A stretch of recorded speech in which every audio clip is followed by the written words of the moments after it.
We are breaking down problem 1.38 from Irodov's General Physics. It describes a point moving with deceleration along a circle of radius r, where the tangential and normal accelerations remain equal in magnitude at every moment. To solve this, we need to find the equations for velocity over time, velocity over distance, and the total acceleration of the point.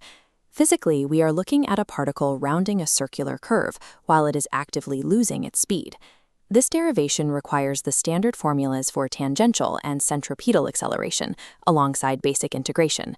Successfully solving this problem depends on translating the word deceleration into a functional differential equation. We start with our vector components. We have the velocity pointing tangent to the path, the normal acceleration pulling toward the center, and the tangential acceleration pointing opposite to motion.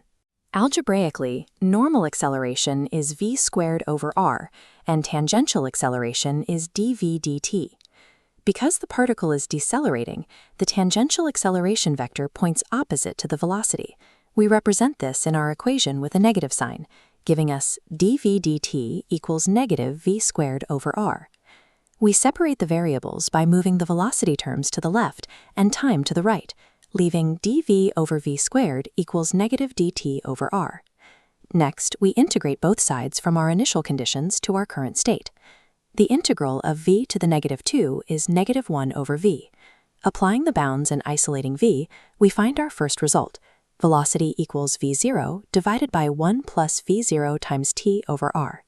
We can verify this by checking the initial state. At time 0, the denominator becomes 1, and the velocity correctly equals v0. Our next goal is finding velocity as a function of distance, s.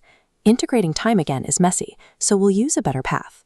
Instead, we use the chain rule to expand dv dt into dv ds times ds dt. Since the rate of change of distance over time is simply velocity, our tangential acceleration term becomes v times dv ds. This replaces our original dv dt term, giving us a new differential equation. V times dv ds equals negative v squared over r. We cancel one v from each side and separate the variables. Integrating both sides results in the natural log of v minus the natural log of v0 equals negative s over r. Exponentiating both sides yields our second result. Velocity equals v0 times e to the negative s over r. This v dv ds substitution is a standard tool in kinematic problems, allowing us to relate speed and space without calculating time. Finally, we need to calculate the magnitude of the total acceleration. Because the tangential and normal components are perpendicular, their total magnitude is the hypotenuse of a right triangle. We find the total magnitude using the Pythagorean theorem. Total acceleration equals the square root of tangential acceleration squared plus normal acceleration squared. Since the problem states these magnitudes match, we simplify this to the square root of 2 times the normal acceleration. We substitute the definition of normal acceleration, v squared over r, back into the expression.